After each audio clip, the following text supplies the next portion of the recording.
राहुड या रस्त्याच्या संदर्भात कालपासून सुरू असलेल्या उपोषण तर उपोषण कार्यकर्त्यांची डीजे महाराष्ट्र न्यूज या चॅनलने दखल घेतल्याने आज उपोषण मागे. चांदवड तालुक्यातील दुगाव उसवाड ते राहुड या 6 किलोमीटर रस्त्यासाठी वेळोवेळी संबंधित विभागाशी संपर्क करून व ठेकेदार महेश कमोदकर या सांगून देखील काम पूर्ण होत नाही. त्यामुळे उसवाड ग्रामपंचायत सदस्य संजय पवार यांनी दिनांक 9 मार्च 2026 पासून सार्वजनिक बांधकाम विभाग चांदवड या कार्यालयासमोर उपोषण सुरू केले होते. मात्र त्या उपोषण करणाऱ्या नागरिकांसोबत व संबंधित विभागाशी संपर्क केला असता त्यावर आज दिनांक 10 मार्च 2026 रोजी सकाळपासून संबंधित ठेकेदार यांनी कामाला सुरुवात केली आहे.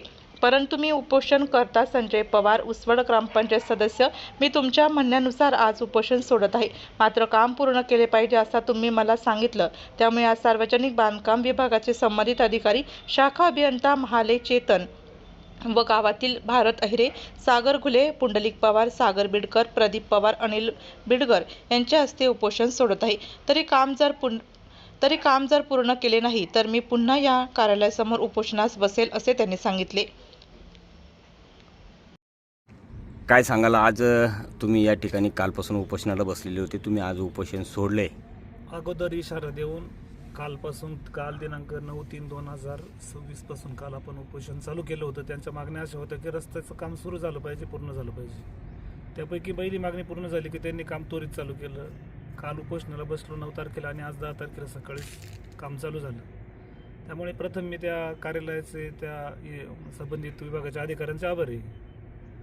त्यानंतर ते काम जरी चालू झालं पण त्यांनी पुढील काही दिवसामध्ये काम न थांबता पूर्ण करावं एवढी त्यांच्याकडून मी शब्द घेतला आणि त्या मुद्द्यावर मी आज उपोषण सोडित आहे.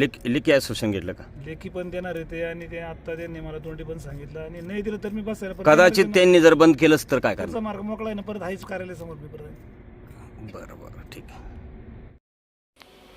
आपल्या जिल्ह्यातील व तालुक्यातील तत्काळ बातम्या व जाहिराती बघण्यासाठी आजच डीजे महाराष्ट्र न्यूज चांदवड या चॅनलला सबस्क्राईब करा व लाईक करा.